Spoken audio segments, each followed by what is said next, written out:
আসসালামু আলাইকুম সবাইকে। আশা করি সবাই অনেক অনেক ভালো আছেন। তোমাদের সবাইকে স্বাগত জানাচ্ছি আজকে রবি 10 মিনিট স্কুলের স্পেশাল কেমিস্ট্রি লাইভ ক্লাসে, supported by good luck stationery. তো আজকে আমরা কেমিস্ট্রি ফার্স্ট পেপারের খুবই গুরুত্বপূর্ণ একটা বিষয় নিয়ে তোমাদের সাথে আলোচনা করব। এবং বিষয়টি তোমরা দেখতেই পাচ্ছ, এখানে লেখাই আছে যে আজকে আমরা কি নিয়ে আলোচনা করব।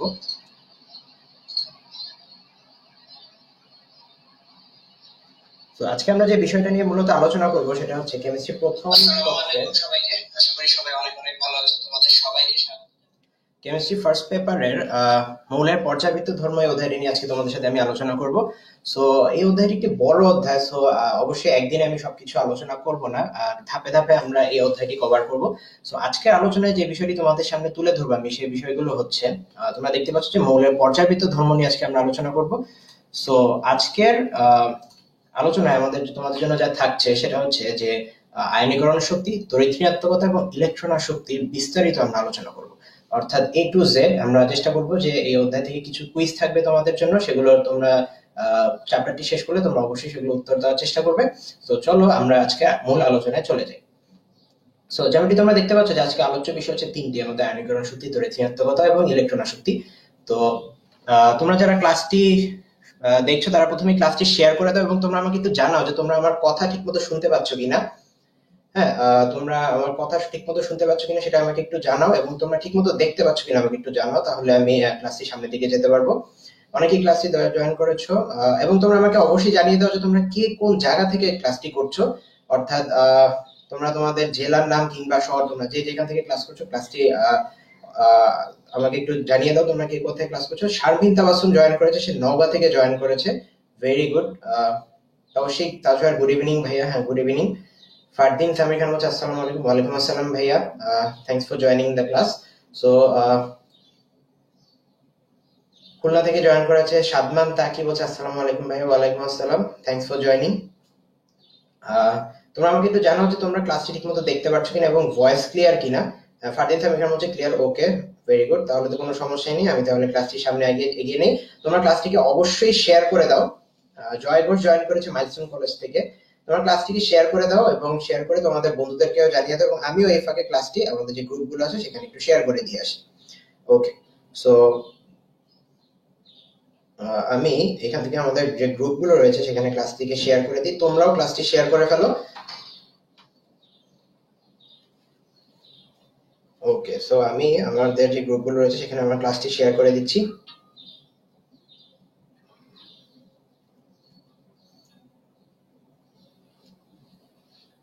ওকে, সো শেয়ার ডান। সো তোমরাও ক্লাসটিকে শেয়ার করে দাও এবং তোমার বন্ধু বান্ধবদেরও মেনশন করে তোমরা জানিয়ে দাও যে চমৎকার একটি ক্লাস হতে যাচ্ছে।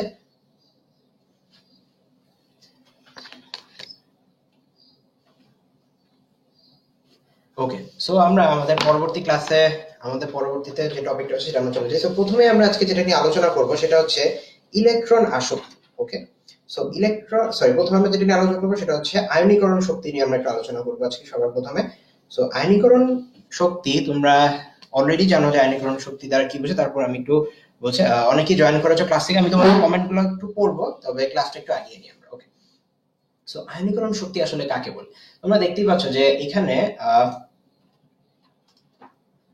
তোমরা দেখতেই পাচ্ছ যে এখানে সোডিয়াম একটি ইলেকট্রন ত্যাগ করে সোডিয়াম প্লাসে পরিণত হয়ে গেছে। অর্থাৎ এখানে বোঝা যাচ্ছে যে সোডিয়াম একটি ইলেকট্রন ত্যাগ করে দিয়েছে। সো এখানে যে বিষয়টা ঘটেছে দেখো, সোডিয়াম একটি ত্যাগ করে সোডিয়াম প্লাসে পরিণত হয়ে গেছে এবং ক্যাটায়নে পরিণত হয়ে গিয়েছে। সোডিয়ামটা কিন্তু কি হয়েছে, ক্যাটায়নে পরিণত হয়ে গেছে। সো এখানে যে ঘটনাটা ঘটে সেটা একটু আমরা দেখি। আয়নীকরণ শক্তির সংজ্ঞা যখন আমরা লিখবো তখন আমাদের বেশ কিছু বিষয় একটু খেয়াল রাখতে হবে। সেই বিষয়গুলো কি? প্রথমে হচ্ছে যে গ্যাসীয় অবস্থা।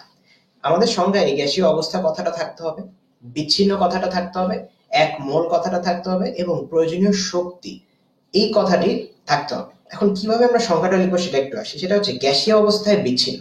মনে রাখবা, যখনই আমরা আয়নীকরণ শক্তি নির্ণয় করব তখন সে বিষয়টাকে অবশ্যই গ্যাসীয় অবস্থা হতে হবে। গ্যাসীয় অবস্থায় না হলে আমরা আয়নীকরণ শক্তির সঠিক এককটা বা সঠিক যে পরিমাণটা সেটা আমরা নির্ণয় করতে পারবো না। সো গ্যাসীয় অবস্থায় অবশ্যই বিচ্ছিন্ন হতে হবে। মনে রাখতে হবে আমরা আয়নীকরণ শক্তি একটা পরমাণুর ক্ষেত্রে বিবেচনা করি, কখনো সমষ্টিগত ভাবে কোনো একটা কি বলে সেটাকে একটা সমষ্টিবদ্ধ কোনো কিছুর জন্য আমরা আয়নীকরণ শক্তি হিসাব করি না। সো আমরা আয়নীকরণ শক্তি হিসাব করি হচ্ছে বিচ্ছিন্ন একটা পরমাণুর জন্য। মনে করো একটা সোডিয়ামের একটা দলা আছে, সেখান থেকে বিচ্ছিন্ন একটা পরমাণুর জন্য আমরা হিসাব করি, এবং সেটা অবশ্যই 1 মোল। তোমরা এখানে দেখতে পাচ্ছ যে এখানে সোডিয়াম 1 মোল ইলেকট্রন ত্যাগ করে সে 1 মোল ধনাত্মক আয়ন উৎপন্ন করেছে। সো এখানে যে ব্যাপারটা হচ্ছে, দেখো গ্যাসীয় অবস্থায় বিচ্ছিন্ন 1 মোল পরমাণু হতে 1 মোল ইলেকট্রন ত্যাগ করতে যে পরিমাণ শক্তি প্রয়োজন তাকে বলা হয় থাকে আয়নীকরণ শক্তি। অর্থাৎ আমি তোমাদের বোঝার জন্য আয়নীকরণ শক্তির সংজ্ঞাটা আরেকবার একটু বলছি, তোমরা একটু ভালোভাবে একটু বুঝে নাও, কারণ আয়নীকরণ শক্তির সংজ্ঞাটা কিন্তু তোমাদের অনেক সময় জ্ঞানমূলক প্রশ্নে দিয়ে দেয় এইচএসসি পরীক্ষায়। সো তোমাদের সংজ্ঞাটা কিন্তু অবশ্যই ভালো মতো বুঝতে হবে। তো যেটা বললাম যে গ্যাসীয় অবস্থায় বিচ্ছিন্ন, আমি যেটা বলছি আরেকবার শোনো তোমরা, সেটা হচ্ছে যে গ্যাসীয় অবস্থায় বিচ্ছিন্ন 1 মোল পরমাণু। দেখো গ্যাসীয় অবস্থার অবশ্যই আমার এখানে অবশ্য গ্যাস দেওয়ার কথা উচিত ছিল, তাহলে তোমাদের বুঝতে আরেকটু সুবিধা হতো। যে এখানে আমরা দেখো যে গ্যাস দিয়ে দিচ্ছি, যে গ্যাস ইলেকট্রন ত্যাগ করে এবং সোডিয়াম যে উৎপন্ন হবে এটাও কিন্তু একটা আলটিমেট একটা গ্যাসই হবে। সো গ্যাসীয় অবস্থায় বিচ্ছিন্ন 1 মোল পরমাণুর বহিস্থ শক্তি স্তর, দেখো এটা হচ্ছে সোডিয়ামের সর্ববহিস্থ শক্তি স্তর, যেখানে একটা ইলেকট্রন আছে। আমরা জানি সোডিয়াম ইলেকট্রন বিন্যাস হচ্ছে প্রথম শক্তি স্তরে 2, দ্বিতীয় শক্তি স্তরে থাকে 8টা এবং সর্বশেষ শক্তি স্তরে থাকে 1টা। সো এটা হচ্ছে তার সর্বশেষ শক্তি স্তর। তো এই সর্বশেষ শক্তি স্তর থেকে যখন একটা ইলেকট্রন ত্যাগ করে গ্যাসীয় অবস্থায় বিচ্ছিন্ন এবং 1 মোল ইলেকট্রন ত্যাগ করে এই ইলেকট্রনটাকে কি করতে হবে, আমার অসীম দূরত্বে নিয়ে যেতে হবে। তো এখন ভাইয়া অসীম দূরত্ব দ্বারা কি বোঝায়? অসীম দূরত্ব দ্বারা বোঝানো হয়, দেখো এখানে কেন্দ্রে একটা প্রোটন রয়েছে এবং এই ইলেকট্রনটা যেহেতু নেগেটিভ, সো এই পজিটিভ আর নেগেটিভ কিন্তু পরস্পরকে আকর্ষণ করে। অসীম দূরত্ব বলতে বোঝানো হয় এমন একটা দূরত্ব যেই দূরত্বের বাইরে গেলে এই প্রোটনটা আর ইলেকট্রনটাকে আকর্ষণ করবে না, অর্থাৎ এর সীমার বাইরে। সেটা হতে পারে এতটুকু দূরত্ব কিংবা হতে পারে এতটুকু দূরত্ব, যে কোনো দূরত্বে হতে পারে। অর্থাৎ এই ইলেকট্রনটাকে আমাকে শক্তি প্রয়োগ করে এমন এক জায়গায় নিতে হবে যেখানে গেলে এই ইলেকট্রনটা আর এখানে ফিরে আসবে না। সো অসীম দূরত্বে স্থানান্তর করতে এবং 1 মোল ধনাত্মক আয়ন উৎপন্ন করতে। দেখো এখানে আমরা 1 মোল ধনাত্মক আয়ন উৎপন্ন করেছি, 1 মোল, এখানে 1 মোল ইলেকট্রন ত্যাগ করেছি এবং এখানে আমরা 1 মোল সোডিয়াম থেকে 1 মোল ইলেকট্রন ত্যাগ করে 1 মোল ধনাত্মক আয়ন উৎপন্ন করেছি। ওকে, সো এই যে উৎপন্ন করলাম আমরা, এতে যে শক্তির প্রয়োজন হয় তাকে আমরা বলি, যে প্রয়োজনীয় যে শক্তিটা তাকে বলা হয় থাকে কি আয়নীকরণ শক্তি। ওকে, সো আয়নীকরণ শক্তিটা কিন্তু অবশ্যই ধনাত্মক। আয়নীকরণ এবং এর একক আমরা দিয়ে দিয়েছি দেখো কিলোজুল পার মোল। এবং আয়নীকরণ শক্তিটা এই যে দেখো এখানে সোডিয়াম থেকে একটা 1 মোল ইলেকট্রন সরাতে যে পরিমাণ প্রয়োজন হয়েছে, 1 মোল ইলেকট্রন সরাতে 1 মোল ধনাত্মক আয়ন উৎপন্ন করতে যে পরিমাণ যে শক্তিটা প্রয়োজন হয়েছে, তা যদি আমরা ডেল এইচ হিসেবে নির্ণয় করি তবে এর পরিমাণটা কিন্তু দাঁড়াবে হচ্ছে পজিটিভ। কেন পজিটিভ হবে? কারণ এটা হচ্ছে প্রয়োজনীয় শক্তি, ওর মধ্যে শক্তি প্রয়োগ করা হয়েছে কিন্তু শক্তি কিন্তু নির্গত হয়নি, অর্থাৎ শক্তি সে শোষণ করেছে, সেই শক্তি শোষণ করে সে 1 মোল ইলেকট্রনটাকে অসীম দূরত্বে পাঠিয়ে দিয়েছে। তো এই ছিল আমাদের আয়নীকরণ বিভবের প্রকৃত সংজ্ঞা, যেখানে আমাদের কি গ্যাসীয় অবস্থায় হতে হবে এবং বিচ্ছিন্ন একটা পরমাণুর ক্ষেত্রে হতে হবে 1 মোল হতে হবে, এবং এই 1 মোল ইলেকট্রনকে অসীম দূরত্বে স্থানান্তর করার জন্য যে পরিমাণ শক্তি প্রয়োজন তাকে বলা হবে আয়নীকরণ বিভব। সো এখন আমরা চলো পরবর্তী স্লাইডে চলে যাই। এখন আয়নীকরণ বিভব কিসের উপর নির্ভর করে? তোমরা একটা পিরিয়ডিক টেবিল দেখতে পাচ্ছ এখানে।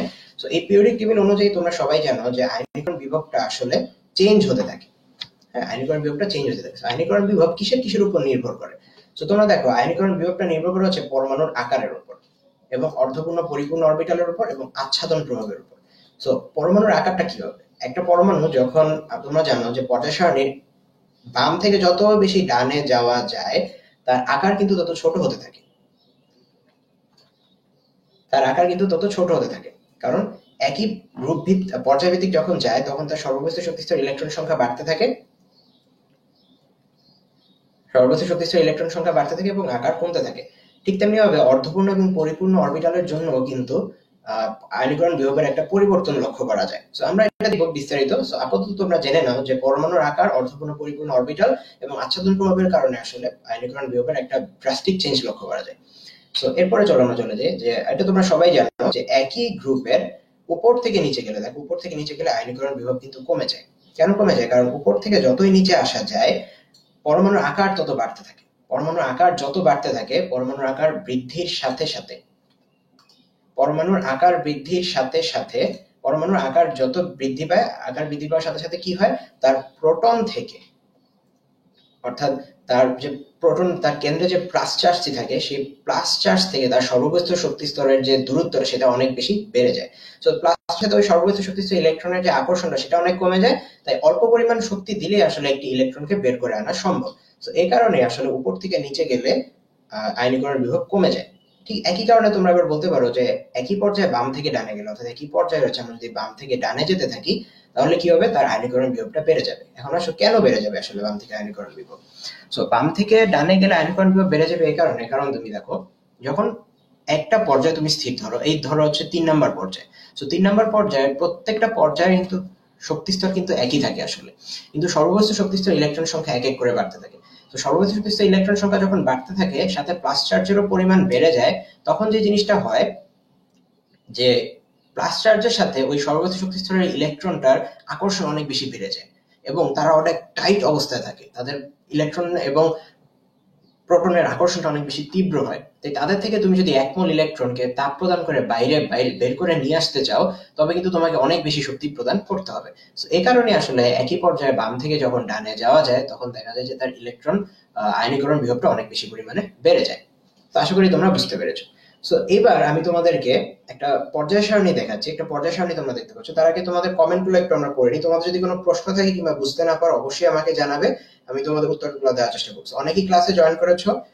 আয়েশা আক্তার নরসিংদী কলেজ থেকে, আব্দুল্লাহ নাবিল সিলেট থেকে জয়েন করেছে, Nazmul Hasan BAF Shaheen college Shamshernagar, very good. Sakib join করেছে সিলেট থেকে, রাফিন জয়েন করে বলেছে যে কেমিস্ট্রি কোন বই ফলো করেন ভাইয়া? ভাইয়া তুমি যে কোনো বই ফলো করতে পারো, এটা পুরোপুরি তোমার উপর নির্ভর করে, সব বই ভালো। সুমাইয়া বৃষ্টি সোনারগাঁও থেকে, আয়েশা আক্তার হাই জানিয়েছেন, অর্ণব কুন্ডু, ওকে। তোমরা সবাই ক্লাসে জয়েন করেছো এবং ক্লাসটি তোমরা অবশ্যই শেয়ার করে দিবে যাতে তোমার বন্ধুরা এই ক্লাসটি করতে পারে। ক্লাসটি খুব গুরুত্বপূর্ণ একটা বিষয় নিয়ে হচ্ছে আজকে এবং তোমাদের সামনে এইচএসসি পরীক্ষা। সো এইচএসসি পরীক্ষা কিন্তু এই টপিক থেকে প্রতি বছরই প্রশ্ন আসে, ওকে। সো এখন আমরা চলো যে পরবর্তী টপিকে চলে যাই, যেটা হচ্ছে আমি তোমাদের এখানে দেখতেই পাচ্ছ যে একটা পিরিয়ডিক টেবিল দেখতে পাচ্ছ তোমরা, পর্যায় সারণী। তো পর্যায় সারণী কয়েকটা মৌলের প্রতি আমি তোমাদের একটু দৃষ্টি আকর্ষণ করবো এখানে। তো তোমরা একটু জিনিসগুলো, অবস্থানগুলো মনে রাখবে যাতে আমরা পরবর্তীতে এই জিনিসগুলো একটু কাজে লাগাতে পারি। তো তোমরা প্রথমে যেটা খেয়াল করবে সেটা হচ্ছে দেখো বেরিলিয়াম, এখানে আছে বোরন, নাইট্রোজেন, অক্সিজেন, তারপরে এখানে আছে তোমার ম্যাগনেসিয়াম, অ্যালুমিনিয়াম। সো আপাতত এই কয়েকটা মৌল তোমরা একটু খেয়াল করো, কারণ একটু পরে আমরা এই মৌলগুলোর মধ্যে কিভাবে আয়নীকরণ শক্তির একটু ব্যতিক্রম দেখা যায় সেই জিনিসগুলো একটু এখানে বোঝার চেষ্টা করবো আমরা। সো চলো আমরা আমাদের পরবর্তী স্লাইডে চলে যাই। এবার দেখি কিছু ব্যতিক্রম।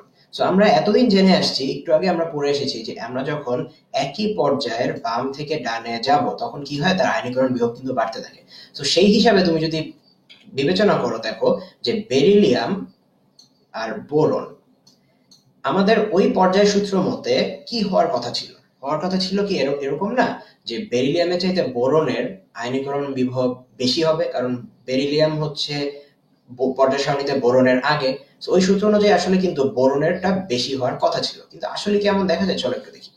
বেরিলিয়ামের ইলেকট্রন বিন্যাস করতে দেখবা যে তোমরা এখানে দেখতেছো হিলিয়ামের পরে 2s2 আছে, অর্থাৎ আমরা হিলিয়ামের ইলেকট্রন বিন্যাস জানি 1s2 এরপর 2s2, চারটা। ঠিক তেমনি ভাবে এরপর হচ্ছে তোমার বোরন। বোরন হচ্ছে ইলেকট্রন নাম্বার হচ্ছে তার 5, এবং আমরা জানি যে হিলিয়ামের পরে এখানে দেখা যাচ্ছে কি 2s2 এবং 2p1, অর্থাৎ 1s2 2s2 এবং 2p1। সো এইখানে দেখো ব্যাপারটা কি হচ্ছে। সো এইখানে দেখো যে বেরিলিয়ামের চাইতে বোরনের ইলেকট্রন আসক্তি কিন্তু বেশি হওয়ার কথা আমাদের সেই পর্যায় সূত্র অনুযায়ী, কিন্তু বাস্তবে দেখা যায় যে বেরিলিয়ামের ইলেকট্রন আসক্তি বোরনের চাইতে বেশি। কিন্তু কেন? কারণ দেখো আমরা একটু আগে দুইটা স্লাইড আগে যদি আমরা চলে যাই তাহলে আমরা দেখতে পাবো যে বেরিলিয়ামের ক্ষেত্রে দেখো আমরা বলেছিলাম যে অর্ধপূর্ণ এবং পরিপূর্ণ কাঠামো থাকলে কিন্তু এটা চেঞ্জ হয়ে যায়। সো বেরিলিয়ামের ক্ষেত্রে তুমি দেখো যে বেরিলিয়ামের ক্ষেত্রে কিন্তু 2s অরবিটালটা পরিপূর্ণ অরবিটাল, কিন্তু বোরনের ক্ষেত্রে কিন্তু 2p অরবিটালটা পূর্ণ না। আমরা জানি 2p অরবিটালে সর্বোচ্চ 6টা ইলেকট্রন থাকতে পারে, এখানে আছে একটা, কিন্তু s অরবিটালে 2টা ইলেকট্রন থাকতে পারে, সেজন্য এটা পরিপূর্ণ অরবিটাল। যারা পরিপূর্ণ অরবিটাল হয় তাদের সর্ববহিস্থ শক্তি স্তর থেকে তুমি যদি একটা ইলেকট্রন বিচ্ছিন্ন করে অসীম দূরত্বে নিতে চাও, তাহলে তোমাকে অনেক বেশি পরিমাণে শক্তি ব্যয় করতে হবে। কেন? কারণ তারা হচ্ছে অনেক বেশি পরিমাণে স্থিতিশীল। সো এই স্থিতিশীলতার কারণে আসলে দেখা যায় বোরন অপেক্ষা বেরিলিয়ামের পারমাণবিক ইলেকট্রন সরি আয়নীকরণ বিভব অনেক বেশি হয়ে যায়। সো কিন্তু বাস্তবে কিন্তু আমরা ওই সূত্র অনুযায়ী বোরনের বেশি হওয়ার কথা, কিন্তু এই পরিপূর্ণ অরবিটাল বা পরিপূর্ণ কাঠামোর জন্য আসলে বেরিলিয়ামের আয়নীকরণ বিভব বোরন অপেক্ষা বেশি হয়। তো চলো আমরা আরেকটা উদাহরণ দেখে আসি। আরেকটা উদাহরণের মধ্যে আমরা এখানে দেখতে পাচ্ছি যে ম্যাগনেসিয়াম এবং অ্যালুমিনিয়াম। ম্যাগনেসিয়াম, তোমরা কিন্তু অবশ্যই আমাকে জানাবে তোমাদের কোনো কোয়েশ্চেন থাকলে। সো ম্যাগনেসিয়াম আর অ্যালুমিনিয়ামের মধ্যে একটু যদি আমরা দেখি, দেখো নিয়নের ইলেকট্রন বিন্যাস হচ্ছে 10। আমরা জানি নিয়ন একটা নিষ্ক্রিয় গ্যাস, এই যে তোমরা দেখতে পাচ্ছ এখানে নিয়ন। সো নিয়নের পর হচ্ছে 3s2 অর্থাৎ 10 2 12। ম্যাগনেসিয়ামের ইলেকট্রন বিন্যাস হচ্ছে পারমাণবিক নাম্বার হচ্ছে 12, আর অ্যালুমিনিয়ামের দেখো এর পরে একটা যোগ হয়েছে তো 13। সো এইখানে দেখো সেই আমাদের আগের পর্যায়ের সূত্র অনুসারে আমরা কি বলতে পারি, অ্যালুমিনিয়ামের ইলেকট্রন আসক্তি ম্যাগনেসিয়ামের চাইতে বেশি হওয়ার কথা, রাইট? তোমরা কি বলো? কারণ আমরা জানি একই পর্যায়ে বাম থেকে ডানে গেলে আয়নীকরণ বিভব বেশি হয়ে যায়। তো সেই সূত্র অনুযায়ী অ্যালুমিনিয়ামের আয়নীকরণ বিভব কিন্তু ম্যাগনেসিয়ামের অপেক্ষা বেশি হওয়ার কথা, কিন্তু দেখা যায় যে ম্যাগনেসিয়ামের ইলেকট্রন আসক্তি অ্যালুমিনিয়ামের চাইতে বেশি। কেন বেশি? সেই আগের কারণে আমরা ফিরে যেতে পারি। কিন্তু দেখো এখানে ম্যাগনেসিয়ামের সর্বোচ্চ শক্তি হচ্ছে 3s2, যেটা কিন্তু পরিপূর্ণ হওয়ার কারণে ম্যাগনেসিয়াম কিন্তু অনেক বেশি স্থিতিশীল বা স্টেবল, ও স্টেবিলিটি অনেক বেশি। ঠিক তেমনি ভাবে অ্যালুমিনিয়ামের ক্ষেত্রে দেখো 3p কিন্তু পরিপূর্ণ না, এটা হচ্ছে অপূর্ণ একটা কাঠামো। সো এইখানে তুমি দেখো যে ম্যাগনেসিয়ামে পরিপূর্ণ কাঠামোর জন্য ওর আয়নীকরণ বিভব অ্যালুমিনিয়ামের থেকে বেশি হয়ে গিয়েছে, কিন্তু যদিও পর্যায় সারণীতে অবস্থান অনুযায়ী কিন্তু অ্যালুমিনিয়ামের বেশি হওয়ার কথা। তো যখনই আমরা পর্যায় সারণীতে এরকম কোনো মৌল দেখবো যারা হচ্ছে পরিপূর্ণ কাঠামো কিংবা যারা অর্ধপূর্ণ কাঠামো রয়েছে, তারা অনেক বেশি পরিমাণে স্থিতিশীল হয়, এবং এই স্থিতিশীল হওয়ার কারণেই আসলে দেখা যায় যে এদের আয়নীকরণ বিভবটা অনেক বেশি বেড়ে যায়। তো এই কারণে ম্যাগনেসিয়ামের চাইতে অ্যালুমিনিয়ামের ইলেকট্রন আসক্তি কম। সো আমরা আরেকটা উদাহরণে দেখে যাই, এরকম বেশ কয়েকটা ব্যতিক্রম আছে, আমরা এই উদাহরণটা দেখি একটু লক্ষ্য করি। ঠিক তেমনি এবার তোমরা আশা করি নিজেরাই বলতে পারবে যে আসলে এখানে কি ব্যাপারটা ঘটেছে। দেখো আমরা নাইট্রোজেন এবং অক্সিজেনের কথা একটু বিবেচনা করি। সো অক্সিজেনের কথাটা একটু আমরা বিবেচনা করি। তোমরা একজন প্রশ্ন করেছো মোহাম্মদ আকাশ ভাই, সর্ববহিষ্ঠ মানে কি? ভাই সর্ববহিষ্ঠ মানে হচ্ছে সবচেয়ে বাইরের শক্তি স্তর। আশা করি তুমি বুঝতে পেরেছো। সো এখানে তোমরা একটা জিনিস দেখতে পাচ্ছ যে নাইট্রোজেন এবং অক্সিজেন, দেখো নাইট্রোজেন ইলেকট্রন বিন্যাস হচ্ছে 7 আর অক্সিজেন ইলেকট্রন বিন্যাস হচ্ছে 8। সো দেখো 7 এর ক্ষেত্রে আমরা ইলেকট্রন হচ্ছে 1s2 2s2 2p3, আর অক্সিজেনের ক্ষেত্রে সেমই 2p4 হয়ে গেছে। সো অ্যাজ ইউজুয়াল আমরা যদি দেখি যে সেই পর্যায় সূত্র যদি আমরা বিবেচনা করি, যে নাইট্রোজেনের চাইতে কিন্তু অক্সিজেন ইলেকট্রন শক্তি অনেক বেশি হওয়ার কথা, কারণ এটা পর্যায় সারণীতে পরে অবস্থিত।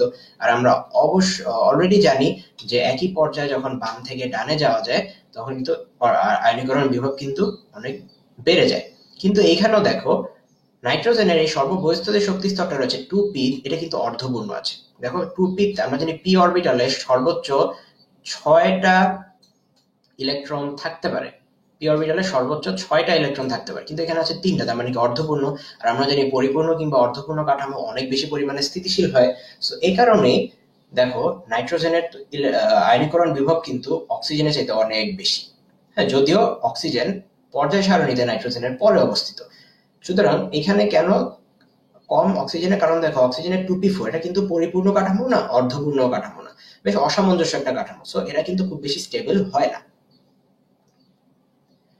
ওকে, সো বুঝতেই পারছো যে তোমরা এরকম কিছু ব্যতিক্রম দেখা যায়। এবং আরেকটা ব্যতিক্রম আমরা দেখতে পাই এখানে, সেটা হচ্ছে ফসফরাস এবং সালফারের মধ্যে। এটা তোমাদের হোমওয়ার্ক থাকলো, তোমরা আশা করি এই একইভাবে একই নিয়ম প্রয়োগ করে তোমরা এই জিনিসগুলো বের করে ফেলতে পারবে।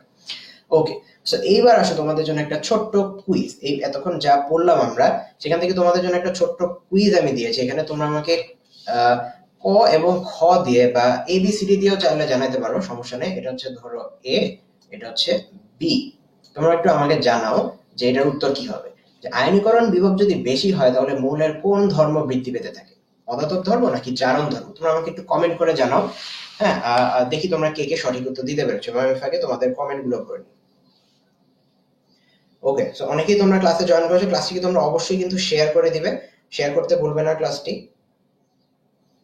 আমিও কিন্তু ইতিমধ্যে ক্লাসটিকে শেয়ার করে দিয়েছি, তোমরাও ক্লাসটি অবশ্যই অবশ্যই শেয়ার করে দিবে।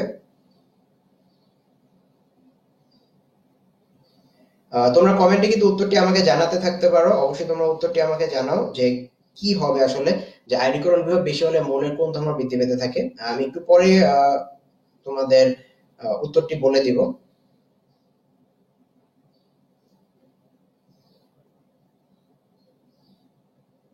তোমরা আমাকে কমেন্ট করে জানাও, আমি কমেন্টগুলো দেখতে পাচ্ছি অনেকেই কমেন্ট করছো।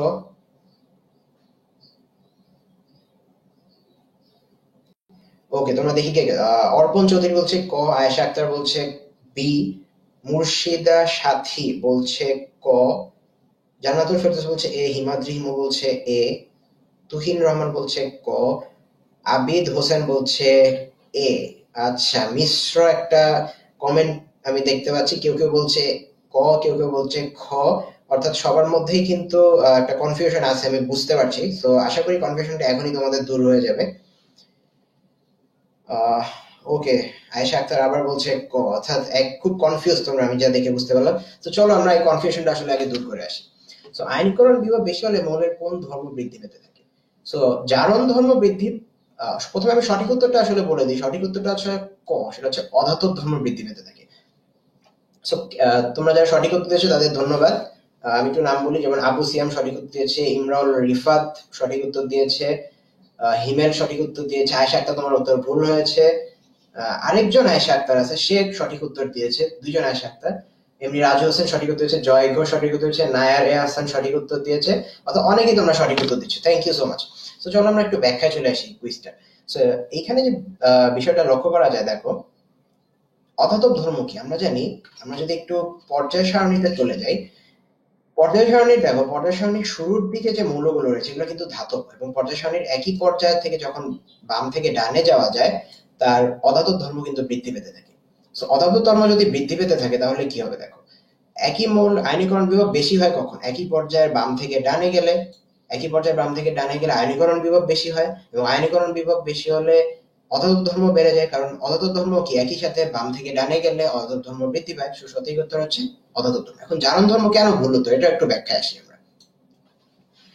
সো জারণ ধর্ম, জারণ ধর্ম কেন এখানে ভুল উত্তর সেটাতে একটু আসি আমরা। তো জারণ ধর্ম মানে কি, জারণ মানে হচ্ছে ইলেকট্রনের ছাড়ন, অর্থাৎ ইলেকট্রন ত্যাগ করা হচ্ছে জারণ। তো সর্বব্যস্ত শক্তি স্তরে আমরা একটু এখানে চলে আসি, দেখো ক্লোরিন কখনোই ইলেকট্রন ত্যাগ করে না, সেই ইলেকট্রনের প্রতি আসক্ত, সেই ইলেকট্রন নিতে চায়। ক্লোরিন থেকে একটা ইলেকট্রন বের করা অনেক কষ্টকর। সো একটা মৌলের যখন পারমাণবিক শক্তি আয়নীকরণ বিভব যখন বৃদ্ধি পেতে থাকে তখন তার জারণ ধর্ম আসলে বাড়ে না, তার জারণ ধর্ম কমে যায়। ঠিক তেমনি ভাবে জারণ ধর্ম কমে যায় মানে কি, তার বিজারণ ধর্ম অনেক বেশি বেড়ে যায়। তো আশা করি তোমরা বুঝতে পারছো। তো চলো আমরা এবার আমাদের পরের স্লাইডে চলে যাই। ওকে, সো এইবার আমরা যে জিনিসটা পড়বো, আমরা পরবর্তী স্লাইডে চলে আসছি, আমরা এখন পড়বো হচ্ছে ইলেকট্রন আসক্তি। ওকে, সো তোমরা অনেকেই এরপরও কমেন্ট করেছো, থ্যাঙ্কস ফর কমেন্টিং। কুইজটাতে তোমরা বুঝতে পারছো, আশা করি তোমরা আমার ব্যাখ্যাটা বুঝতে পেরেছো এখান থেকে। সো এরপরে আমি যে টপিকে আলোচনা করবো সেটা হচ্ছে ইলেকট্রন আসক্তি। আজকের ক্লাসের দ্বিতীয় টপিক নিয়ে আমরা আলোচনা করবো, সেটা হচ্ছে ইলেকট্রন আসক্তি। সো ইলেকট্রন আসক্তি নিয়ে একটু আলোচনা করা যাক, চলো।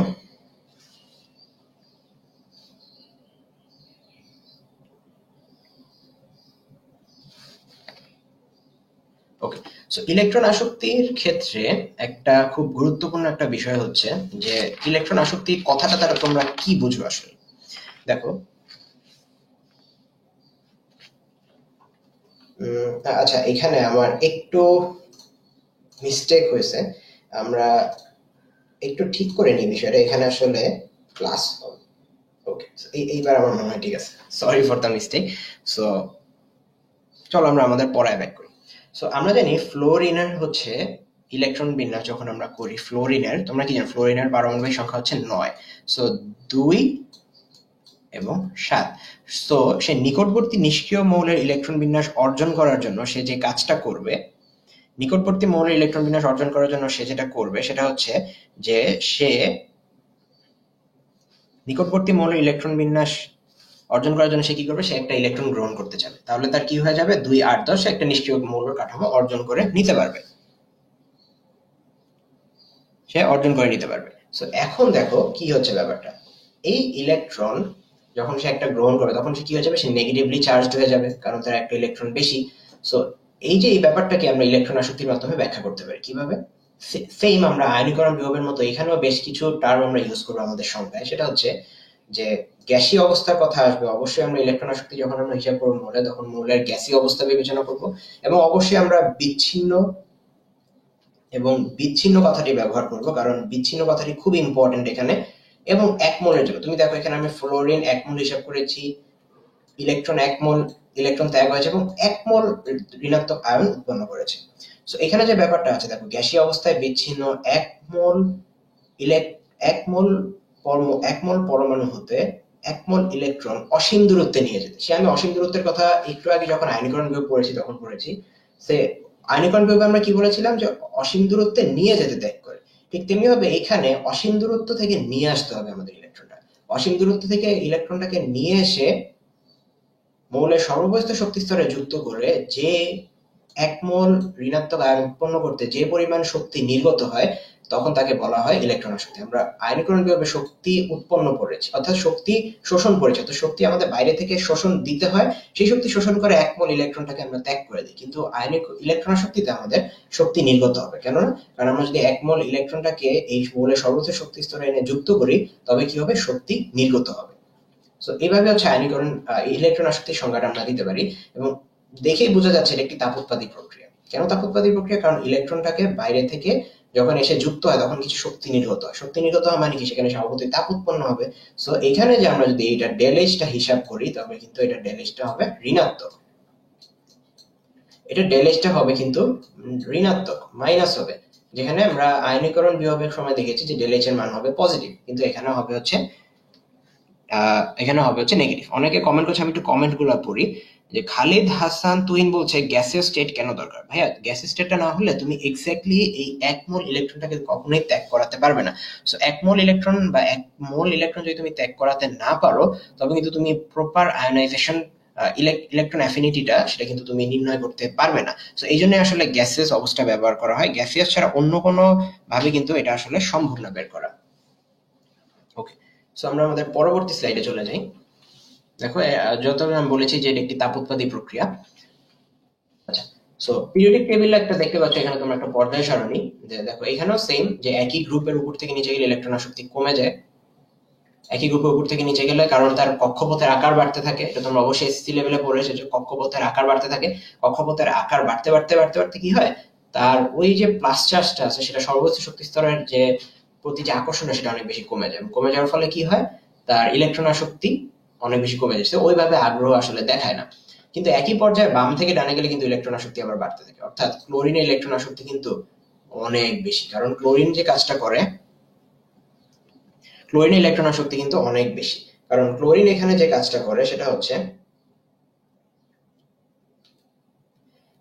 যে ক্লোরিনের কাজটা হলো কি, মূলত আমি একটু তোমাকে বোঝানোর চেষ্টা করি যে ক্লোরিন অনেক বেশি পরিমাণে ইলেকট্রন আসক্ত। কেন, কারণ ওর হচ্ছে দেখো একটা কনজেস্টেড অবস্থায় থাকে এই মৌলটা, তার যে সর্বোচ্চ শক্তি স্তর অনেক বেশি পরিমাণে ইলেকট্রন থাকে, তার আকার তুলনামূলক ছোট থাকে। সো একটা ইলেকট্রনকে যখন সে দেখে তখন তার স্বভাবতই ওই প্লাস চার্জটা একটা ইলেকট্রনটাকে কেড়ে নিতে চায়। সো এই জন্যই আসলে আমরা এর ইলেকট্রন আসক্তিটা একটু বেশি দেখি। তো আমরা চলো আমাদের, আশা করি তোমরা বুঝতে পেরেছো, এটা কিন্তু অনেকটা আয়নীকরণ বিভবের সাথে সামঞ্জস্যপূর্ণ। তো চলো এবার তোমাদের জন্য আরেকটা কুইজ, ইলেকট্রন আসক্তির কোন ক্রমটি সঠিক, তোমরা আমাকে একটু কমেন্টে জানাও। তোমরা আমাকে কমেন্ট করে জানাও যে ইলেকট্রন আসক্তির কোন ক্রমটি সঠিক। তোমরা দেখতেই পাচ্ছ এগুলো হচ্ছে সব হ্যালোজেন মৌল, এটা হচ্ছে halogen group. So halogen group অনুযায়ী সূত্রটা আমি বলেছি সেটা প্রয়োগ করে তুমি বের করতে পারো, বা তোমরা আমাকে একটু কমেন্টে জানাও যে ইলেকট্রন আসক্তির সঠিক ক্রম কোনটি।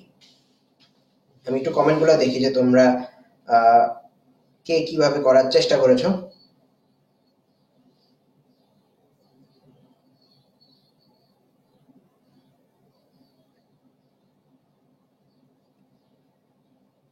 ওকে, সো তোমরা কমেন্ট করতে থাকো, ক কিংবা খ কিংবা 1 2 দিয়েও জানাতে পারো, চাইলে এবিসিডি দিয়েও জানাতে পারো, কোনো সমস্যা নেই, আমি বুঝে নিব যে তোমরা আসলে এবং তোমরা কিন্তু ক্লাসটিকে অবশ্যই শেয়ার করে দিবে। ক্লাসটি কিন্তু খুবই গুরুত্বপূর্ণ একটা মোমেন্ট আমরা পড়াচ্ছি এখন। ওকে, কমেন্ট করা শুরু হয়ে গিয়েছে, দেখি আয়েশা আক্তার বলছে, জি স্যার বলছে, থ্যাংক ইউ বোঝার জন্য। নায়ার হাসান কমেন্ট করেছে B. Okay, Wasifuddin B, Remon B, FD Lotus বলছে এ, অর্পণ চৌধুরী বলছে বি, ইমরাউল রিফাত বলছে খ, শারমিন তাবাসসুম বলছে বি। ওকে, এখন কিন্তু বি এর পরিমাণটা বেশি আসছে, তবে কয়েকজন কিন্তু এ বলেছে। ওকে, বি বি রাজ হোসেন বলছে এ। একটা মিশ্র প্রতিক্রিয়া কিন্তু আমরা দেখতে পাচ্ছি আবারও, ট্যাশ লাগার মতো, কেউ কেউ বলছে এ, কেউ কেউ বলছে বি। আসলে কোনটা সঠিক হবে চলো একটু দেখি আমরা। সো এখন আমরা চলো সঠিক উত্তরটা আগে একটু জেনে নিই, যে ইলেকট্রন আসক্তির কোন ক্রমটি আসলে সঠিক। সঠিক উত্তর হচ্ছে খ। কেন খ? একটু আগের স্লাইডে চলে যাই আমরা। তুমি দেখো, আমরা একটু আগে কি পড়েছি, একই গ্রুপের উপর থেকে নিচে গেলে ইলেকট্রন আসক্তি কমে যায়, অর্থাৎ এই সূত্র অনুযায়ী ফ্লোরিন তার চেয়ে কম হওয়া উচিত ছিল ক্লোরিন, তারপরে ব্রোমিন, তারপরে হচ্ছে আয়োডিন, তারপর অ্যাসিটিন, এরকম হওয়ার কথা ছিল। কিন্তু কমে যায় ইলেকট্রন আসক্তি, তোমরা দেখতে পাচ্ছ আগের স্লাইডে গেলে ইলেকট্রন আসক্তি কমে যায়। কিন্তু এইখানে কেন ক্লোরিন এটা হঠাৎ করে বেরোলো? সঠিক উত্তর তো হওয়ার কথা ছিল এইটারটা, কিন্তু এটা কেন সঠিক উত্তর হলো? চলো এটার ব্যাখ্যাটা আমরা একটু জেনে নিই। ওকে, সো এইখানে দেখো আমি দুইটা জিনিস আমি এখানে তোমাদের দেখাতে চাই। সেটা হচ্ছে যে একটা হচ্ছে এই যে এখানে যে মৌলটা দেখছো, এটা হচ্ছে আমরা সর্ববহিস্থ শক্তি স্তর ড্র করেছি, ঠিক আছে? তোমরা যারা সঠিক উত্তর দিয়েছো তাদের সবাইকে ধন্যবাদ। সো এখন আমরা একটু গুরুত্বপূর্ণ জিনিসে চলে যাই, যে ওই উত্তরটা আসলে কেন সঠিক হলো, চলো এটা একটু দেখে আসি আমরা। সো এখানে তোমরা দেখতে পাচ্ছ যে এখানে তোমরা যে জিনিসটা দেখতে পাচ্ছ, যে এটা কিন্তু এই দুইটা হচ্ছে একটা মৌলের সর্ববহিস্থ শক্তি স্তর। আমি আবারও বলে নিচ্ছি, এটা হচ্ছে সর্ববহিস্থ, সবচেয়ে বাইরের যে শক্তি স্তর সেটা। তো এইটা হচ্ছে কোন মৌলের সর্ববহিস্থ শক্তি স্তর বলতো? 2, 4, 6, 7। অর্থাৎ এটা হচ্ছে আমাদের ক্লোরিনের সর্ববহিস্থ শক্তি স্তর, ক্লোরিন। আর এটা হচ্ছে আমাদের ফ্লোরিনের সর্ববহিস্থ শক্তি স্তর। দেখো দুইটারই কিন্তু সর্ববহিস্থ শক্তি স্তরে 7টা ইলেকট্রন বিদ্যমান, 2, 4, 6, 7, 2, 4, 6, 7। কিন্তু তাহলে এদের মধ্যে পার্থক্যটা কোথায়? তুমি দেখবা যে ক্লোরিনের এই সর্ববহিস্থ শক্তি স্তরটা হচ্ছে একটু আকারে বড়। দেখো এটা হচ্ছে কিন্তু বড়। কেন? কারণ দেখো, ক্লোরিনের সর্ববহিস্থ শক্তি স্তর কত নাম্বার শক্তি স্তর? এটা এটা হচ্ছে 3 নাম্বার প্রধান শক্তি স্তর। ফ্লোরিনের ক্ষেত্রে এই শক্তি স্তরটা কত? 2 নাম্বার প্রধান শক্তি স্তর। তো স্বভাবতই তোমার কমন সেন্স তোমাকে কি বলে? তোমার কমন সেন্স তোমাকে বলে যে 2 নাম্বার শক্তি স্তরের চেয়ে 3 নাম্বার শক্তি স্তর নিশ্চয়ই বড় হবে। তো একটা বড় জায়গার মধ্যে 7টা ইলেকট্রন, দেখো কত ছাড়া ছাড়া ফাঁকা ফাঁকা জায়গার মধ্যে আছে, কিন্তু একটা ছোট জায়গার মধ্যে দেখো এই 7টা ইলেকট্রন অনেকটা কনজেস্টেড মনে হচ্ছে না তোমার কাছে? এদের দুইটা ইলেকট্রনগুলোর মাঝে ফাঁকা স্থান দেখো, এবং এই ইলেকট্রনগুলোর মাঝে তুমি ফাঁকা স্থান দেখো, দুইটার মধ্যে কিন্তু বিস্তর পার্থক্য দেখতে পাচ্ছ তোমরা। সো এই কারণেই মূলত এই ঝামেলাটা দেখা দেয়। সেটা কি? যে কেন ক্লোরিনের ইলেকট্রন আসক্তি ফ্লোরিনের চাইতে বেশি? বেশি হচ্ছে কারণ কারণ হচ্ছে এই যে ফ্লোরিন যে আমরা লিখলাম, ফ্লোরিনের চাইতে কেন ক্লোরিনের বেশি? দেখো ফ্লোরিন এই ইলেকট্রনগুলো কিন্তু অলরেডি নেগেটিভ, নেগেটিভ, এটাও নেগেটিভ, এটাও নেগেটিভ, অর্থাৎ প্রত্যেকটা কিন্তু নেগেটিভ, নেগেটিভলি চার্জড। সো এত ঘন নেগেটিভ জায়গার মধ্যে তুমি যদি আরেকটা ইলেকট্রনকে, নেগেটিভ চার্জযুক্ত একটা ইলেকট্রনকে এখানে আনতে চাও, তবে কি হবে? এই ইলেকট্রন আর এই নেগেটিভ ইলেকট্রনের মধ্যে একটা রিপালশন ঘটবে, একটা বিকর্ষণ ঘটবে। অর্থাৎ এরা খুব সহজে একে আসতে দিবে না এখানে। অর্থাৎ আমাকে এই ইলেকট্রনটাকে, অর্থাৎ এই যে ইলেকট্রনটা রয়েছে এটাকে যদি আমি এখানে প্রবেশ করাতে চাই, আমাকে তুলনামূলক বেশি শক্তি নির্গত করতে হবে। ঠিক তেমনি ভাবে ক্লোরিনের ক্ষেত্রে দেখো, এই ক্লোরিনের ক্ষেত্রে ফাঁকা ফাঁকা জায়গা। ফাঁকা জায়গা হওয়ার কারণে কি হয়? এই একটা ইলেকট্রনকে যদি আমি এখানে নিয়ে আসতে চাই, খুব সহজেই আমি এখানে এন্ট্রি করাতে পারবো। এই যে এখানেও বিকর্ষণটা হবে, তবে বিকর্ষণটা ফ্লোরিনের চাইতে কম হবে, কারণ এর শক্তি স্তরটা বড়, ইলেকট্রন ঘনত্ব কম। কিন্তু ফ্লোরিনের 2 নম্বর শক্তি স্তর হয়, এতে 7টা ইলেকট্রন থাকে, এটা অনেক বেশি কনজেস্টেড হয়ে যায়। হ্যাঁ, সো কনজেস্টেড হয়ে যাওয়ার কারণে কি হয়? ইলেকট্রনটা ঢোকাতে আমার অনেক বেশি পরিমাণে শক্তি নির্গত হয়। সো এই জন্যই আসলে ফ্লোরিনের, এখানে দেখো যে এই কারণেই আসলে ক্লোরিন ইলেকট্রন আসক্তিটা ফ্লোরিনের চাইতে বেশি। অর্থাৎ এই বিকর্ষণের কারণে আসলে আমার এই ফ্লোরিনটা ইলেকট্রনের প্রতি তেমন ভাবে আসক্ত হয় না, যেমনটা না ক্লোরিন হয়। অর্থাৎ ক্লোরিনের চাইতে ফ্লোরিন ইলেকট্রনটাকে কম আকর্ষণ করে, কারণ তার ইলেকট্রন যে রিপালশনটা এটা অনেক বেশি থাকে। তো আশা করি তোমরা বুঝতে পেরেছো, এবং এই যে ব্যতিক্রমটা হয়, এই ব্যতিক্রমের কারণটাও তোমরা আশা করি বুঝতে পেরেছো। সো এখন থেকে কিন্তু এই জিনিসটা ভুল পাবে, এবং তোমাদের কিন্তু প্রায় পরীক্ষায় এমসিকিউটা আসে, এবং তোমাদের কিন্তু জ্ঞানমূলক অন্য প্রয়োগমূলকও কিন্তু এই জিনিসটা ব্যাখ্যা করতে দিতে বলে। সো তোমাকে কিন্তু অবশ্যই জিনিসটা মাথায় রাখতে হবে, এবং কোনোভাবে এটার ভুল করা চলবে না। তো আশা করি তোমরা বুঝতে পারছো। তোমার যদি কোনো কোয়েশ্চেন থাকে তোমরা একটু কমেন্টে আমাকে জানাও, আমি একটু দেখি তোমরা কে কে কমেন্ট করছো। ওকে, বেশি শক্তির প্রয়োজন হবে। হ্যাঁ ভাইয়া, দীপ দত্ত বলছে বেশি শক্তির প্রয়োজন হবে। ওকে, আর আরেকটা কথা, নিষ্ক্রিয় মোড়ে ইলেকট্রন আসক্তি ধনাত্মক হয়। নিষ্ক্রিয় মৌল। সো নিষ্ক্রিয় মৌল ইলেকট্রন আসক্তি কেমন ধনাত্মক হয়? ধরো এখানে যদি আমরা আরেকটা ইলেকট্রন দিয়ে দিলাম তাহলে কিন্তু এটা একটা নিষ্ক্রিয় মৌল হয়ে যেত। তো নিষ্ক্রিয় মৌল কি হয়? অনেক বেশি স্থিতিশীল হয়, তারা স্টেবল হয় অনেক বেশি পরিমাণে। স্টেবল হওয়ার কারণে তারা ইলেকট্রন নিতে চায় না। কিন্তু তারপরও যদি আমরা জোর জবরদস্তি ওর সাথে আমরা জোর জবরদস্তি করি, জোর জবরদস্তি করে একটা ইলেকট্রন এখানে ঢুকাতে চাই, তাহলে বাইরে থেকে আমাকে আরো বেশি শক্তি প্রয়োগ করতে হবে। বাইরে থেকে যখন আমাকে আরো বেশি শক্তি এখানে ওকে প্রয়োগ করতে হবে, সো আমার ইলেকট্রন আসক্তিটা তখন আর ঋণাত্মক থাকে না, কারণ তখন সে শক্তি ত্যাগ করে না, তখন সে শক্তি প্রয়োগ করে, তাকে জোরপূর্বক একটা ইলেকট্রন আসলে ভিতরে ঢুকাতে হয়। সো এই কারণেই আসলে আমরা নিষ্ক্রিয় মৌলের ইলেকট্রন আসক্তি ধনাত্মক হবে। এটা খুব গুরুত্বপূর্ণ একটা এমসিকিউ, আমাদেরকে মনে রাখতে হবে এটা অবশ্যই। ইমরান রিফাত বলছে বুঝছি ভাই। আয়েশা আক্তার বলছে জি বুঝতে পারছি, থ্যাংক ইউ সো মাচ। আশা করি তোমরা সবাই বুঝতে পেরেছো। ক্লাসটি তোমরা অবশ্যই শেয়ার করে দাও, খুবই ইম্পর্টেন্ট টপিক এগুলো তোমাদের এইচএসসি পরীক্ষার জন্য। ওকে, সবাই বুঝতে পারছে, ভেরি গুড। চলো এবার আমরা আমাদের পরবর্তী টপিকে চলে যাই। আজকের দিনের থার্ড টপিকে আমরা তোমরা জানো যে আমরা ধারাবাহিকভাবে ক্লাস নিচ্ছি। আজকে আমরা এই তৃতীয় অধ্যায়ের পর্যাবৃত ধর্ম যেগুলো আছে এগুলো নিয়ে আমরা আলোচনা করব। কিছু আবার কয়েকদিন পরে আমরা আরো কিছু টপিক আমরা কভার করব, যেমন সংকরায়ন আছে, রাসায়নিক বন্ধন আছে, এবং আরো কিছু গুরুত্বপূর্ণ ডি ব্লক মৌলের ধর্ম। সো এগুলো নিয়ে আমরা বিস্তারিত ক্লাস নিব। হ্যাঁ, সো তোমাদের আমন্ত্রণ রইল, তোমরা যেন জয়েন করো এখানে। ওকে, সো আমরা এখন তৃতীয় টপিকে আমরা চলে যাই, সেটা হচ্ছে তড়িৎ ঋণাত্মকতা। তড়িৎ ঋণাত্মকতা ব্যাপারটা কি? দেখো, আমরা জানি তড়িৎ ঋণাত্মকতার সাথে সমযোজী বন্ধনটা খুব ওতপ্রোতভাবে জড়িত। তোমরা অনেকে কমেন্ট করছো, আমি একটু দেখি। ব্রোমিনে তো 4 নাম্বার শক্তি স্তরে 7টি ইলেকট্রন, সেখানে তো আরো ফাঁকা জায়গা আছে। হ্যাঁ ভাইয়া, ব্রোমিনের আছে, বাট এই জন্যই কিন্তু ব্রোমিনের ইলেকট্রন আসক্তিটা আরো কম। সে ওইভাবে ইলেকট্রনটা নিতে চায় না, কারণ তার কক্ষপথের আকার বেড়ে যেতে থাকে। এটার কথাই তুমি বলছো নিশ্চয়, মোহাম্মদ আবুল কাশেম, যে ব্রোমিনের আরো কম, অ্যাসিডিনের আরো কম ইলেকট্রন আসক্তি, কারণ তার ইলেকট্রনের প্রতি ততটা আসক্তি দেখায় না, কারণ তাদের আকার অনেক বড় হয়ে যায়, এবং মাঝখানে যে প্রোটনের যে প্লাস চার্জটা থাকে সেটা থেকে তার সর্বোচ্চ শক্তিস্তরের দূরত্বটা অনেক বেশি বেড়ে যায়। সো অ্যাজ ইউজুয়াল তাদের যতই ফাঁকা জায়গা থাকুক না কেন, তারা ওই আকর্ষণটা আসলে খুঁজে পায় না। That's why. আচ্ছা, তো পরিচয়াত্মকতা। আচ্ছা, অনেকে বলছে যে ফেস না দেখা গেলে পড়বো না। আচ্ছা, ফেস দেখা খুব গুরুত্বপূর্ণ না, পড়া বুঝতে পারাটা খুবই গুরুত্বপূর্ণ। হ্যাঁ, সো তোমার জন্য আজকে কষ্ট করে প্রেজেন্টেশনটা বানিয়েছি, সো আশা করি তোমরা ধৈর্য ধরে দেখবে। আচ্ছা, অনেকেই ক্লাসে জয়েন করেছো, মাত্র আসফা শিকদার জয়েন করেছো, থ্যাঙ্কস ফর জয়নিং।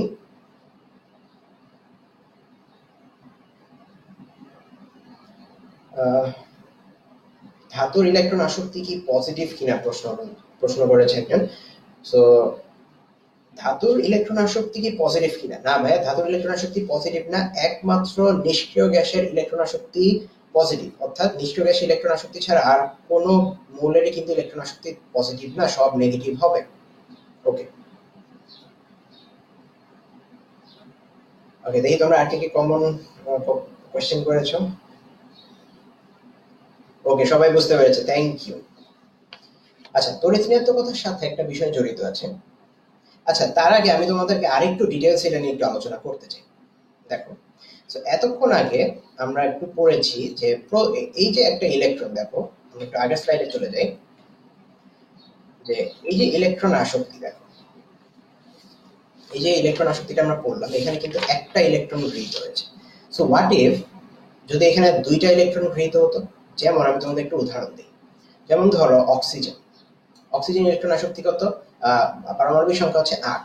অক্সিজেন প্রথমে একটা ইলেকট্রন নেয়, ইলেকট্রন নিয়ে সে কিসে পরিণত হয়?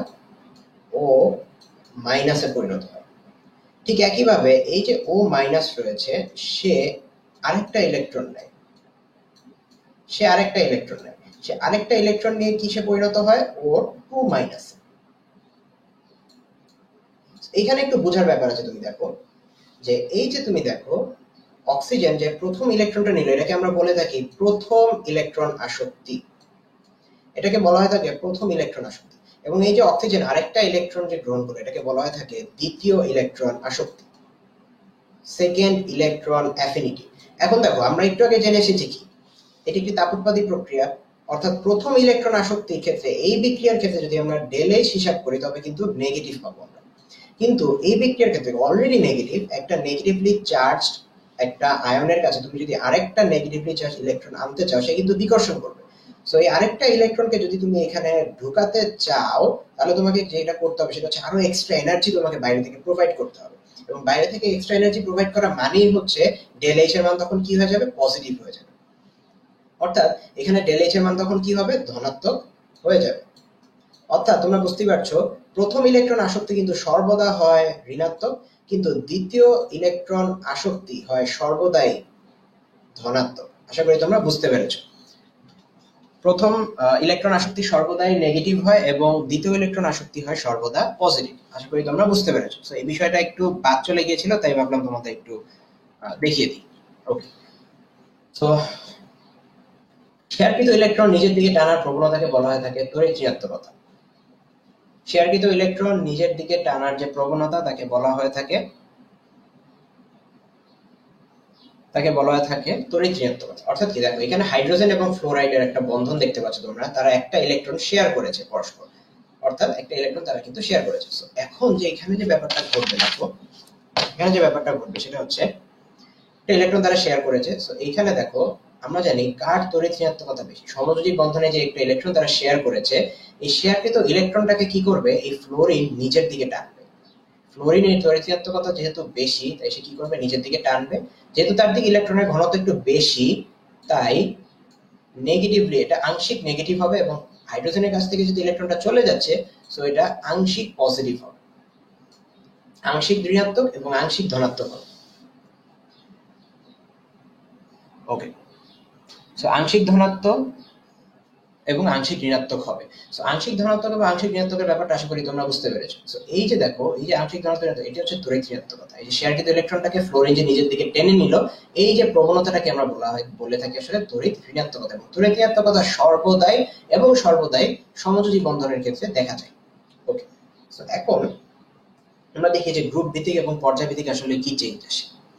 একই গ্রুপের উপর থেকে নিচে গেলে তড়িৎ ঋণাত্মকতা কমে যায়। দেখো তুমি একই গ্রুপের উপর থেকে নিচে গেলে তড়িৎ ঋণাত্মকতা কমে যায়, কারণ একই গ্রুপের উপর থেকে নিচে গেলে অ্যাকচুয়ালি সমযোজী বন্ধন গঠনের প্রবণতাই আসলে কমে যায়। সমযোজী বন্ধন গঠনের প্রবণতা যেহেতু কমে যায়, তড়িৎ ঋণাত্মকতাও কমে যায়।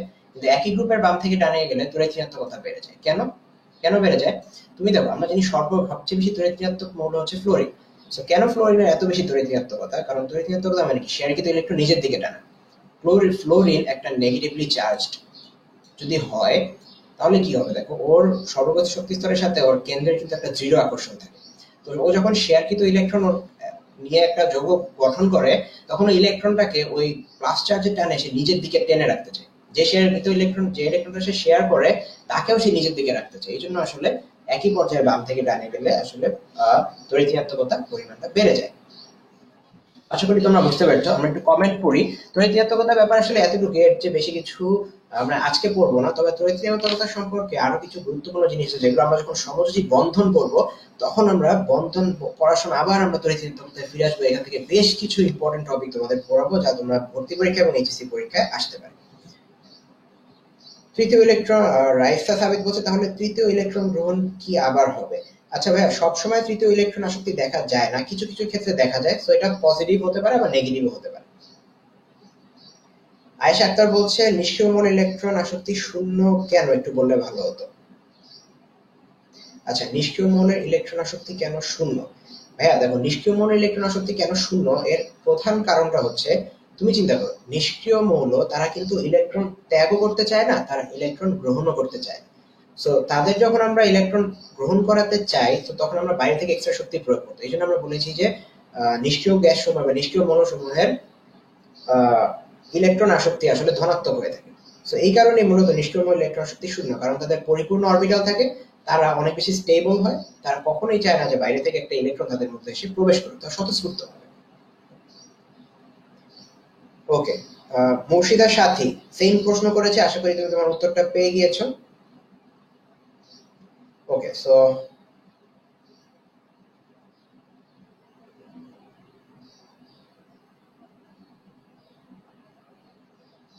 আশা করি তোমরা বুঝতে পেরেছো। ফারদি সামির বলছে ফোর্থ চ্যাপ্টারের ক্লাস হবে। ভাইয়া সব ক্লাসই হবে ক্রমাগত, ভাইয়া ভর্তি পরীক্ষার দু একটা এমসিকিউ বলুন এখান থেকে। হ্যাঁ ভাইয়া, আমরা এটার জন্য আলাদা একটা ক্লাস নিব যেখান থেকে আমরা শুধুমাত্র প্রবলেম সলভিং এর উপর আলোচনা করব।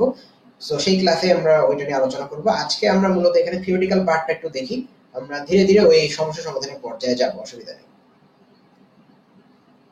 হ্যাঁ রাইট, ইমরান রিফাত খুব সঠিক উত্তর দিয়েছে যে নিষ্ক্রিয় মৌলসমূহ তারা ইলেকট্রন গ্রহণও করে না আবার ত্যাগও করে না। সো অ্যাজ ইউজুয়াল তাদের মধ্যে কোনো ইলেকট্রন গ্রহণ বা ত্যাগের কোনো চান্সই থাকে না অ্যাকচুয়ালি।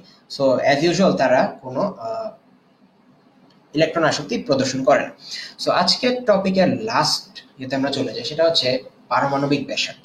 পারমাণবিক ব্যাসার্ধ নিয়ে, পারমাণবিক ব্যাসার্ধের ক্ষেত্রে প্রথমে তোমাদের একটা কুইজ দিয়ে শুরু করি। তোমরা বলো তো ম্যাগনেসিয়াম আর ম্যাগনেসিয়াম 2+ এর মধ্যে কার আকার বড়?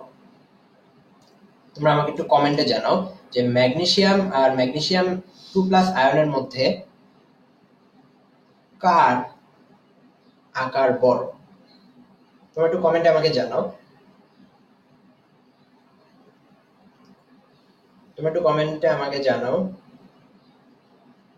যে ম্যাগনেসিয়াম আর ম্যাগনেসিয়াম 2+ আয়নের মধ্যে কার আকার আসলে বড়, কোনটি আকারে বৃহৎ? তোমার কাছে কি মনে হচ্ছে তুমি আমাকে একটু জানাও। এখানে দেখি অবশ্য বোঝা যাচ্ছে,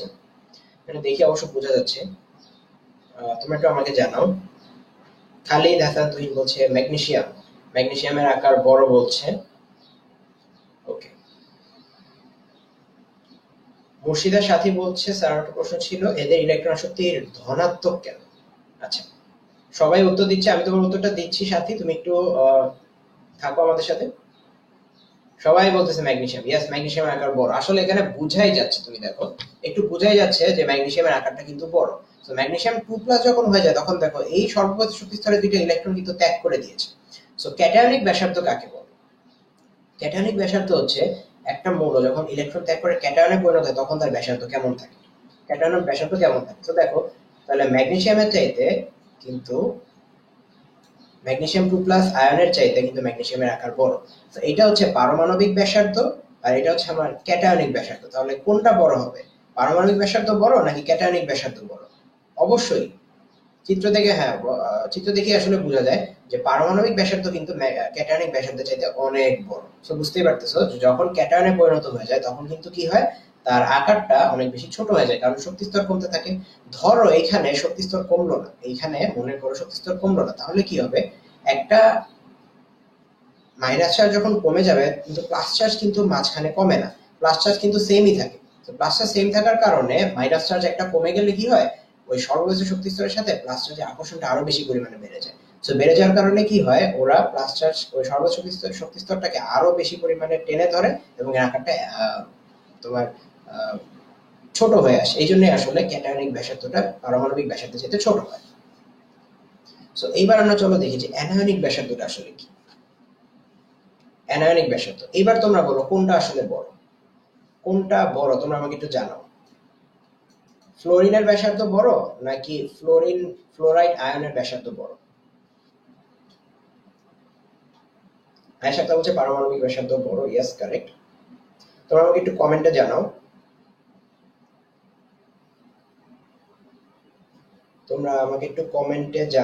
যে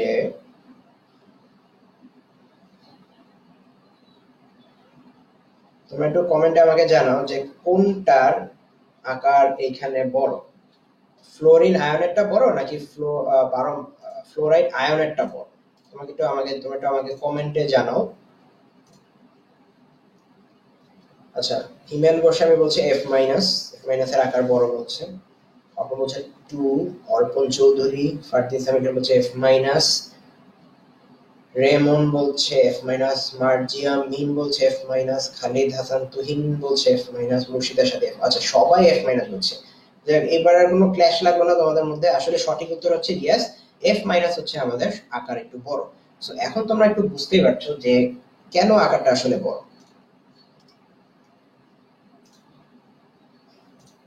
কেন আকারটা আসলে বড় এটা নিয়ে একটু আমরা আলোচনা করতে পারি। এখানে দেখো এটা হচ্ছে ফ্লোরিন। ফ্লোরিনে আমরা জানি 9টা ইলেকট্রন থাকে। সো 9টা ইলেকট্রন থাকার ফলে কি হয়, দেখো এখানে 2, 4, 6, 8 এবং 9। সো 9টা ইলেকট্রন আছে এখানে, ভালো কথা। সো আরেকটা ইলেকট্রন যখন এখানে এসে অ্যাড হয়ে গিয়েছে, যে ধরো এই ইলেকট্রনটা এখানে এসে অ্যাড হয়েছে, ধরলাম এই যে ইলেকট্রনটা আছে এটা এখানে এসে অ্যাড হয়ে গিয়েছে। অ্যাড হওয়ার ফলে কি হয়েছে দেখো, ওর কিন্তু শক্তি স্তর বাড়েনি, শক্তি স্তর কিন্তু ওর আগের মতোই আছে।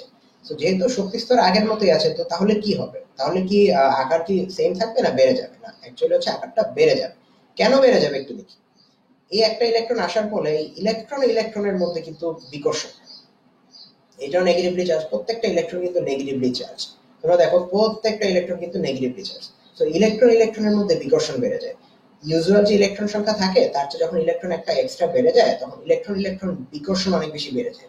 এবং বিকর্ষণ বেড়ে যাওয়ার ফলে কি হয়ে যায়, দেখো তুমি, বিকর্ষণ বেড়ে যাওয়ার ফলে যে জিনিসটা হয় সেটা হচ্ছে যে এদের মধ্যে বিকর্ষণ বাড়তে থাকে এবং আকার একটু বড় হতে থাকে, এরা আর একটু দূরে দূরে থাকতে চায়। তো এই জন্য দেখো ফ্লোরিন কিন্তু একটু বেশি কনজাস্টেড, একটু চিপা চিপা মনে হচ্ছে, কিন্তু যখনই এটা ঋণাত্মক আয়নে পরিণত হয়ে গেল, তখন কিন্তু এই বিষয়টা কি হয়ে গেল দেখো, একটু ফাঁকা ফাঁকা বা একটু ছাড়া ছাড়া হয়ে গিয়েছে। তো এটাই কিন্তু বলা যায় যে অ্যানায়নিক ব্যাসার্ধ কিন্তু পারমাণবিক ব্যাসার্ধের চাইতে বড়।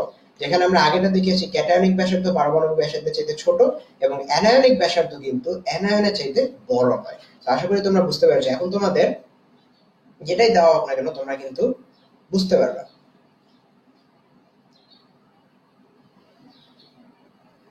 তো তোমরা বুঝতে পেরেছো কিনা আমাকে একটু জানাও কমেন্ট করে, যে তোমরা কে কে বিষয়টি বুঝতে পেরেছো, এবং তোমাদের কোনো প্রশ্ন থাকলে আমাকে জানাও। আমরা একদম আমাদের ক্লাসের আজকে শেষ পর্যায়ে চলে এসেছি। পরবর্তী ক্লাসে আমরা ডি ব্লক মৌল নিয়ে আমরা আলোচনা করব, এবং ডি ব্লক মৌলের যে ধর্মগুলো আছে তোমরা জানো, যে তার জটিল যৌগ কিভাবে গঠন করে, তারপর হচ্ছে তোমার কিভাবে রঙিন যৌগ গঠন করে, চৌম্বক ধর্ম, গলনাঙ্ক স্ফুটনাঙ্ক, এগুলো খুব চমৎকার ভাবে ক্লাস নেব তোমাদের। ওকে, সো তোমরা একটু আমাকে জানাও যে কে কে জিনিসগুলো বুঝতে পেরেছো, এবং ক্লাসটিকে তোমরা অবশ্যই শেয়ার করে দিবে। শেয়ার করে তোমরা তোমাদের টাইম লাইনে রেখে দিতে পারো, যাতে তোমরা পরবর্তীতে ক্লাসটি দেখে আবার পড়তে পারো। এবং ক্লাসটি কিন্তু আমাদের ইউটিউবে আপলোড করা হবে, সো সেখান থেকেও কিন্তু তোমরা ক্লাসটিকে পরবর্তীতে যে কোনো সময় অ্যাক্সেস করতে পারবে।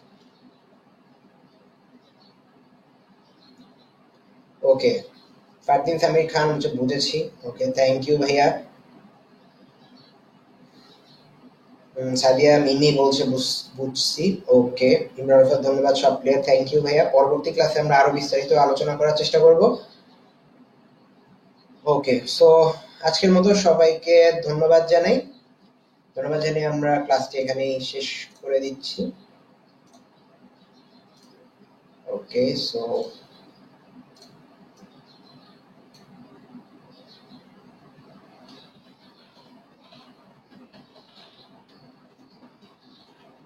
সবাইকে শুভেচ্ছা জানিয়ে okay, so see you again in next class. ততদিন মতো তোমরা ভালো থাকবে অবশ্যই, এবং পরবর্তী ক্লাসে আমরা আরো গুরুত্বপূর্ণ কিছু টপিক নিয়ে আলোচনা করব। ওকে